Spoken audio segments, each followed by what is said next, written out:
Hi കൂട്ടുകാരെ, unboxing വീഡിയോയിലേക്കും വൈകുന്നേരത്തെ കുക്കിങ്ങിലേക്കും എല്ലാവർക്കും സ്വാഗതം. കൂട്ടുകാരെ, എല്ലാ കൂട്ടുകാർക്കും നമ്മുടെ പുതിയ വീഡിയോയിലേക്ക് സ്വാഗതം. ഇന്നൊരു അൺബോക്സിങ് വീഡിയോയാണ്. അപ്പം അമ്നുവിന് ഡെയിലി യൂസിന് വേണ്ടിയിട്ട് നമ്മൾ മീഷോയിൽ നിന്ന് ഓർഡർ ചെയ്തതാണ്. അമ്നു കുട്ടനെ കാണിച്ചതാവേ. ഇവിടെ നോക്കി ഹായ് പറ, ഹായ് പറ, ഹായ് പറ, ഹായ് പറ, ഹായ്.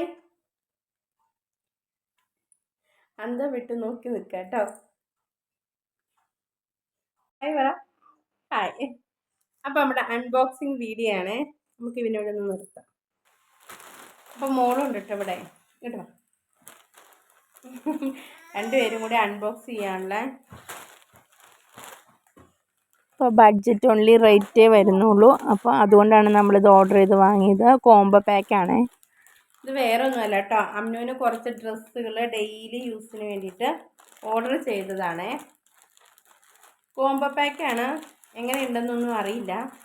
ഞാൻ അവന് ഫസ്റ്റ് ടൈമാണ് മീഷോയിൽ നിന്ന് ഓർഡർ ചെയ്യണത്. എനിക്ക് ഞാൻ ഇടയ്ക്ക് ഓർഡർ ചെയ്യാറുണ്ട്. അപ്പോൾ അവന് ഞാൻ ഫസ്റ്റ് ടൈമാണ് ഓർഡർ ചെയ്യുന്നത്. നമുക്കൊന്നത് പൊട്ടിച്ച് നോക്കാം.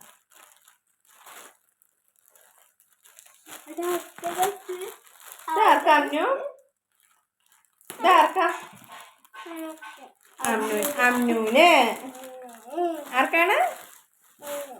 അമ്നുവിന്. ഇതെന്താ കുപ്പായം. ഇത് അവന് വലുതാണെന്ന് തോന്നുന്നുണ്ട്. ഞാൻ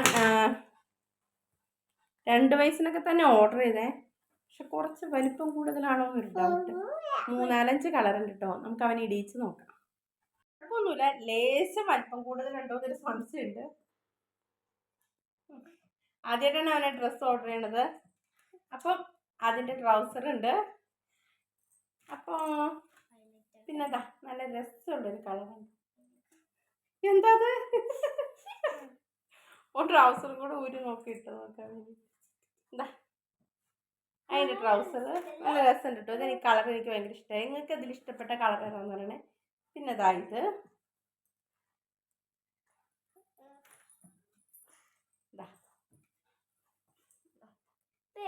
ഇതിനെല്ലാത്തിനും ട്രൗസറും ഉണ്ട് കേട്ടോ.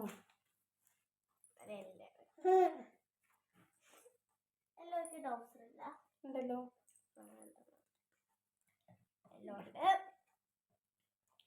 അപ്പോൾ 1 2 3 4 5 പാക്കിനും കൂടി വരുന്നത് 299 രൂപയുള്ളൂ. അടിപൊളി പാക്കാണ്. അപ്പോൾ ഇഷ്ടപ്പെട്ടാൽ എല്ലാവരും ലൈക്ക് ചെയ്യാനും കമൻറ്റ് ചെയ്യാനും ഷെയർ ചെയ്യാനും മറക്കരുത്. അപ്പോൾ എല്ലാവരും നിങ്ങളുടെ അഭിപ്രായങ്ങളും നിർദ്ദേശങ്ങളും കമൻറ്റ് ബോക്സിലും കൂടി അറിയിക്കുക. Okay, bye. അപ്പോൾ അൺബോക്സിങ് വീഡിയോ ഒക്കെ കഴിഞ്ഞ് വൈകുന്നേരത്തേക്കുള്ള പണിക്ക് കയറിയിട്ടോ. അപ്പോൾ ചപ്പാത്തി ഉണ്ടാക്കാമെന്ന് വിചാരിച്ചു. എനിക്ക് വീതനമേ ഇട്ട് ചപ്പാത്തി പരത്തിയാലായിട്ടൊരു കംഫർട്ടായിട്ട് തോന്നുള്ളൂ. അതുകൊണ്ട് ഞാൻ പത്തിരിയൊക്കെ പരത്തുമ്പോൾ നമ്മുടെ വീതനമേ തന്നെ നല്ല തുടച്ച് വൃത്തിയാക്കിയിട്ട് അതുമേ തന്നെ ഇട്ടിട്ട് ചപ്പാത്തിക്ക് പരത്തിയെടുക്കുക. വൈകുന്നേരത്തെ ഡ്യൂട്ടിയൊക്കെ കഴിഞ്ഞ് വന്ന സമയമുണ്ടെങ്കിൽ ഞാൻ ചപ്പാത്തി ഉണ്ടാക്കും. അല്ലെങ്കിൽ പെട്ടെന്ന് എളുപ്പപ്പണിക്ക് എന്താണെന്ന് വെച്ചാൽ അതാട്ടോ ഉണ്ടാക്കൽ. അപ്പം ഇന്ന് കുറച്ച് സമയം ഉണ്ടായിരുന്നു. അപ്പോൾ വന്ന് ചപ്പാത്തിക്ക് പരത്തി വെച്ചു. വൈകുന്നേരം കൂടുതലും ചപ്പാത്തി തന്നെ ആട്ടോ സമയം ഉണ്ടെങ്കിൽ കൂടുതലായിട്ട് ഉണ്ടാക്കുക. അപ്പം അതിലേക്ക് എന്താ കറിയെന്ന് ചോദിച്ചാൽ ചിലപ്പം ചിക്കൻ വല്ല ഉണ്ടാവും, അല്ലെങ്കിൽ മീൻ കറി ഉണ്ടാവും, അതല്ലെങ്കിൽ രാവിലത്തെ സാമ്പാറോ ഉരുളക്കിഴങ്ങ് കറിയൊക്കെ ഉണ്ടാവും, അല്ലെങ്കിൽ വൈകുന്നേരം നമ്മൾ പെട്ടെന്ന് ഉണ്ടാക്കാൻ പറ്റുന്ന എന്തെങ്കിലും കറി ഉണ്ടാവും. കൂടുതലും ഞാൻ പൊട്ടറ്റോ ആയിട്ടുണ്ടാക്കുക. എനിക്ക് മസാലയായിട്ടും അത് ഓരോ ദിവസവും ഓരോരോ രീതിയിൽ ഉണ്ടാക്കിയെടുക്കും കേട്ടോ. ചിലപ്പോൾ നമ്മുടെ ചിക്കൻ കറിയുടെ ടേസ്റ്റില്ല, ചിലപ്പോൾ നല്ല മസാല ഇട്ടിട്ട്, ചിലപ്പോൾ ഇഷ്ടമായിട്ട്, അങ്ങനെ ഓരോ ദിവസം അങ്ങനെ ഓരോ പ്രാട്ടം ഉണ്ടാക്കുമ്പോഴും വേറെ വേറെ രീതിയിലായിട്ട് ഉണ്ടാക്കാം. നമ്മുടെ റേഷൻ കടയിൽ നിന്ന് മേടിച്ച പൊടിയായതുകൊണ്ട് എനിക്ക് അത്ര ഒരു കംഫർട്ട് ഇപ്രാവശ്യം ചപ്പാത്തി ഉണ്ടാക്കിയപ്പോൾ പറ്റിയില്ല കേട്ടോ. പെട്ടെന്ന് അങ്ങോട്ട് പൊന്തി വരുന്നൊന്നുമില്ല, നല്ലൊരു സോഫ്റ്റായി കിട്ടുന്നില്ല. എങ്കിലും ഞാൻ നല്ല തിളച്ച് ചൂടുവെള്ളമൊക്കെ ഒഴിച്ചിട്ട് തന്നെ കേട്ടോ പരത്തി എടുക്കാറ്. അപ്പോൾ ഒരുവിധം മയം കിട്ടാറുണ്ട്. പിന്നെ നമ്മുടെ കാസറോളിൽ അടച്ച് വെച്ച് കഴിക്കാനെടുക്കുമ്പോഴത്തേക്കും ഒരുവിധം നല്ല സോഫ്റ്റായി കിട്ടുന്നുണ്ടാവും കേട്ടോ. ചൂട് കുറച്ചൊന്നുമല്ല കേട്ടോ, ഭയങ്കര ചൂടാണ് പുറത്ത്. വൈകുന്നേരം വന്ന് ഒന്നിനും തോന്നില്ല കേട്ടോ. രാവിലത്തെ പണിയൊക്കെ ഒരുക്കിയിട്ടാണ് പോകണമെങ്കിലും വൈകുന്നേരത്തേക്കുള്ളത് നോക്കണമല്ലോ. അപ്പം ഞാൻ ചപ്പാത്തി ഉണ്ടാക്കുമ്പോൾ കുറച്ച് എണ്ണയൊക്കെ ചേർത്തിട്ടാണ് ഉണ്ടാക്കാറ്. നിങ്ങൾ ചപ്പാത്തി ചുടുമ്പോൾ എണ്ണ തേച്ച് കൊടുക്കാറുണ്ടോ? ചില സമയത്ത് ഞാൻ തേച്ച് കൊടുത്തിട്ടാണ് ഉണ്ടാക്കാറ്, ഒന്ന് മയം കിട്ടാൻ വേണ്ടിയിട്ട്. ചില സമയത്ത് ഞാൻ നല്ല തരിച്ചിട്ടാണ് ഉണ്ടാക്കുക, അപ്പോൾ നല്ല ഉമ്മയുണ്ടാവും. ഉമ്മയൊക്കെ ഒന്ന് കളഞ്ഞെടുക്കുകയാണെങ്കിൽ ഒന്നും കൂടി മയം കിട്ടുമെന്ന് തോന്നുന്നുണ്ട്.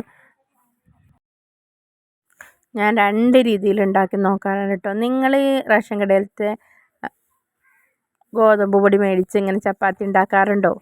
എന്നിട്ട് നിങ്ങൾക്ക് ഏതാണ് കംഫർട്ടായിട്ട് തോന്നിയിട്ടുള്ളത്? തരിച്ചിട്ടുണ്ടാക്കുമ്പോഴാണോ തരിക്കാതെ ഉണ്ടാക്കുമ്പോഴാണോ? ചപ്പാത്തി ഉണ്ടാക്കുമ്പോൾ നല്ല പൊള്ളച്ച് വന്നാൽ മാത്രം കേട്ടോ എനിക്ക് കുറച്ചും കൂടി നല്ല മയമായിട്ട് കിട്ടുമെന്ന് തോന്നുന്നത്. ഇന്ന് അതുകൊണ്ട് ലൈവിലിരിക്കാനൊന്നും സമയം കിട്ടിയിട്ടില്ല കേട്ടോ. ലൈവിലിരിക്കലും ഒക്കെ ആകുമ്പോൾ നമുക്ക് ചപ്പാത്തി ഉണ്ടാക്കാനൊന്നും സമയം കിട്ടാറില്ല. ചില ദിവസം ഗോതമ്പ് ദോശയൊക്കെ ഉണ്ടാക്കും കേട്ടോ. അപ്പം നമ്മൾ ലൈവ് അങ്ങനെ അങ്ങ് ചെയ്തു പോവലാണ്. വേനൽക്കാലമാണെങ്കിലും നല്ല മഴ പെയ്യുന്നുണ്ട്. മഴ ഉണ്ടെങ്കിലും വലിയ ചൂടൊന്നും മാറാത്ത അവസ്ഥ തന്നെയാണ് കേട്ടോ. മഴ പെയ്താലും തണുപ്പൊന്നുമില്ല, അത്യാവശ്യം നല്ല ചൂട് തന്നെ ഉണ്ടല്ലേ. മഴയുടെ ഇരട്ടി ചൂടെന്ന് തന്നെ പറയാം, അതേപോലെ ചൂടാണ്. ഗ്യാസ് അടുപ്പിൻ്റെ അടുത്തും കൂടെ നിൽക്കുമ്പോൾ പറയേണ്ട, ഞാൻ ആകെ വിയർത്തൊഴുകുന്നുണ്ട് കേട്ടോ. അപ്പം നമ്മൾ കുറച്ച് ചപ്പാത്തിയൊക്കെ ചുട്ട് കഴിഞ്ഞിട്ടുണ്ട് കേട്ടോ. നമ്മൾ ഇത് തന്നെ ബാക്കിയായിരിക്കും. ആരും തന്നെ, ഞാനും ചേട്ടയും തന്നെയല്ലേ ഉള്ളൂ, അത് കുട്ടികളൊന്നും തിന്നില്ല. അപ്പോൾ ചപ്പാത്തി ഉണ്ടാക്കി കഴിഞ്ഞ് നമുക്ക് കറിക്കുള്ളത് നോക്കാം കേട്ടോ. ഉരുളക്കിഴങ്ങ് കറിയാണ് ഉണ്ടാക്കുന്നത്. ഞാനൊരു 3 ഉരുളക്കിഴങ്ങെടുത്ത് അരിഞ്ഞ് വെച്ചിട്ടുണ്ട്. ഒരു 2 സവാള എടുത്ത് അരിഞ്ഞിട്ടിട്ടുണ്ടോ. അപ്പോൾ ഉരുളക്കിഴങ്ങ് കറി ചപ്പാത്തിക്ക് ഉണ്ടാക്കാമെന്ന് വിചാരിച്ചു. എന്താണെന്നറിയില്ല, എനിക്ക് ചപ്പാത്തി ഉണ്ടാക്കി കഴിഞ്ഞാൽ ഒരു ഉരുളക്കിഴങ്ങ് കറി ഉണ്ടാക്കാനാണ് കൂടുതലിഷ്ടം. അപ്പോൾ ദാണ്ടേ ഒരു ഇരട്ട തക്കാളി കിട്ടിയിട്ടോ. സയ്യാമീസ് ഇരട്ടകളായിരുന്നു എന്നുണ്ടെങ്കിൽ ഞാൻ നിങ്ങളെ കീറി 2 ഓപ്പറേഷൻ ചെയ്ത് 2 രീതിക്കാക്കിയിട്ട് എടുത്തിട്ടുണ്ട് കേട്ടോ. അപ്പോൾ ഞാൻ പറഞ്ഞില്ല, ഓരോ വട്ടം ഓരോ ടൈപ്പ് ഉരുളക്കിഴങ്ങ് കറി ഉണ്ടാക്കുന്നതെന്ന്. ഞാൻ ഉരുളക്കിഴങ്ങ് മസാലയൊക്കെ ഇങ്ങനെ വഴറ്റിയിട്ടാട്ടോ ഉരുളക്കിഴങ്ങ് കറി ഉണ്ടാക്കുന്നത്.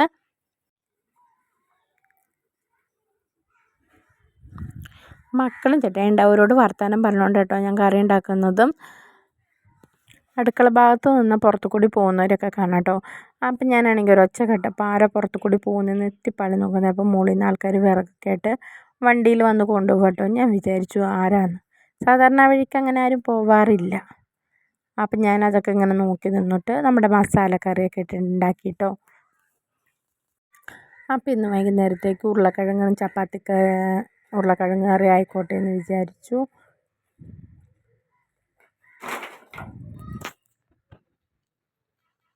ചിക്കൻ കറി ഉണ്ടാക്കുന്ന സ്റ്റൈലിൽ തന്നെ ഉണ്ടാക്കുന്നത്. ചിക്കൻ കറി ഇല്ലെങ്കിലും ഉരുളക്കിഴങ്ങ് കറി വേഗം കാലിയാവും കേട്ടോ. അപ്പോൾ എണ്ണയിലിട്ട് മസാലയൊക്കെ നല്ല മൂപ്പിച്ച് നല്ല മെറൂൺ കളറായ ശേഷമാണ് നമ്മളാണെങ്കിൽ തക്കാളി ഇട്ട് കൊടുത്ത് വെള്ളം ഒഴിച്ച് കൊടുക്കുക. അപ്പോൾ കൂട്ടുകാരെ ഡ്യൂട്ടിയൊക്കെ കഴിഞ്ഞ് വന്ന് വൈകുന്നേരത്തേക്കുള്ള പെടാപ്പാട് വിട്ടപ്പണിയാണ്.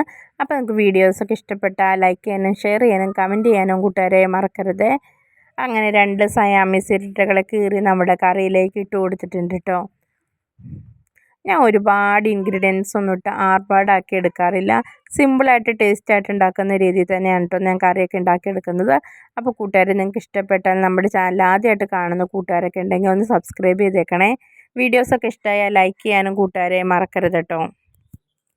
നിങ്ങളിതുപോലെ ചപ്പാത്തിക്ക് ഉരുളക്കിഴങ്ങ് കറിയൊക്കെ ഉണ്ടാക്കാറുണ്ടെങ്കിൽ നിങ്ങളുടെ അഭിപ്രായങ്ങളും നിർദ്ദേശങ്ങളും നിങ്ങളിങ്ങനെ ഉരുളക്കിഴങ്ങ് കറി ഉണ്ടാക്കുന്നതെന്നൊക്കെ ഒന്ന് നമ്മുടെ കമൻറ്റ് ബോക്സിലും കൂടി ഒന്ന് രേഖപ്പെടുത്തിയേക്കണേ.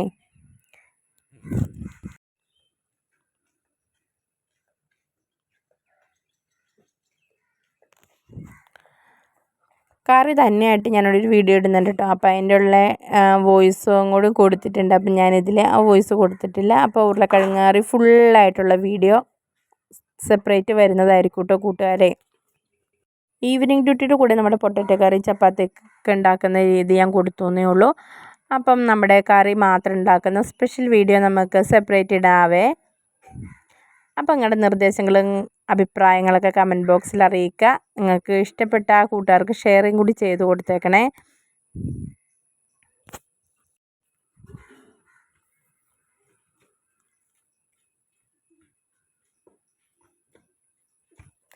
അപ്പം നമ്മുടെ മസാലയൊക്കെ മൂത്ത് വന്നിട്ടുണ്ട്. നല്ല കളറൊക്കെ മാറിക്കഴിഞ്ഞ് നമ്മൾ ആവശ്യത്തിന് വെള്ളം ഒഴിച്ച് നമ്മളിവിടെ കറി മൂടി വെച്ച് ഉരുളക്കിഴങ്ങൊക്കെ ഒന്ന് വേവിച്ചെടുക്കാം കേട്ടോ. അപ്പോൾ വൈകുന്നേരത്തേക്ക് ചപ്പാത്തിയുടെ കൂടെ നല്ല അടിപൊളി കറിയാണ്. വൈകുന്നേരം രാവിലെ അപ്പത്തിൻ്റെ ഒക്കെ കൂടെ നല്ല അടിപൊളി കറിയാണ്. എല്ലാവരും ഒന്ന് ഉണ്ടാക്കി നോക്കുക. നിങ്ങളുടെ അഭിപ്രായം നമ്മുടെ കമൻറ്റ് ബോക്സിൽ ഒന്ന് അറിയിച്ചേക്കണേ. നിങ്ങൾ എന്നിട്ട് ഇതുപോലെ ഉണ്ടാക്കിയിട്ടുണ്ടോയെന്നും നിങ്ങളിങ്ങനെ ഉണ്ടാക്കാറുണ്ടോയെന്നും കൂടി ഒന്ന് കമൻറ്റ് ബോക്സിൽ അറിയിച്ചേക്കണേ. എല്ലാ വീഡിയോയിലും പറയുന്ന പോലെ തന്നെ ഞാനാണെങ്കിൽ മസാലയൊക്കെ നല്ല മൂത്ത ശേഷം ചൂടുവെള്ളം തന്നെയായിട്ട് ഒഴിച്ചു കൊടുക്കുക. പിന്നെ ഇടയ്ക്കിടയ്ക്ക് ഒന്ന് തുറന്ന് ഇളക്കി കൊടുക്കും കൂടി ചെയ്യുക. നമ്മുടെ എണ്ണയൊക്കെ തെളിഞ്ഞ് വന്ന ശേഷം മാത്രം തുറന്ന് നമുക്ക് പാകത്തിന് വെള്ളമായി കഴിഞ്ഞ് തുറന്ന് നമുക്ക് കറി വാങ്ങി വെക്കാം കേട്ടോ. പിന്നെ ഇടയ്ക്കൊന്ന് തുറന്ന് ഇളക്കി കൊടുക്കാൻ മറക്കരുതെങ്കിൽ മാത്രമുള്ള എല്ലാ സൈഡും നല്ല കറക്റ്റായിട്ട് വെന്ത് കിട്ടുക. അപ്പോൾ നമ്മുടെ ഉരുളക്കിഴങ്ങൊക്കെ വെന്ത് എണ്ണയൊക്കെ തെളിഞ്ഞ് പാകമായി വന്നിട്ടുണ്ട്. അപ്പോൾ അത്രേ ഉള്ളൂ, നമ്മുടെ ഉരുളക്കിഴങ്ങ് കറി റെഡിയായി കിട്ടിയിട്ടുണ്ട്. അപ്പം നമ്മുടെ ഉരുളക്കിഴങ്ങ് കറി റെഡിയായി. ഇനി നമുക്ക് ചപ്പാത്തിയുടെ കൂടെ കൂട്ടാം കേട്ടോ. അപ്പം ചപ്പാത്തി ഉണ്ടാക്കി കഴിഞ്ഞും കറിയുടെ ഇതൊക്കെ പൊളിച്ച് നമ്മൾ വീതിനെയൊക്കെ തുടച്ച് നമ്മൾ നല്ല വൃത്തിയൊക്കെ എടുത്തിട്ടുണ്ട്. അപ്പോൾ വൈകുന്നേരത്തെ ഡ്യൂട്ടിയൊക്കെ ഒരുവിധം കഴിഞ്ഞ് സെറ്റായിട്ടുണ്ട് കേട്ടോ. അപ്പം അപ്പത്തിൻ്റെയും ചപ്പാത്തിയുടെ ഒക്കെ കൂടെ കൂട്ടാൻ പറ്റിയ അടിപൊളി ഒരു കറിയായിരുന്നു. അപ്പം നമ്മുടെ ഉരുളക്കിഴങ്ങ് കറിയൊക്കെ ഉണ്ടാക്കി കഴിഞ്ഞിട്ടുണ്ട്. അപ്പോൾ അടുത്ത വീഡിയോ ആയിട്ട് കാണാം. Okay, bye.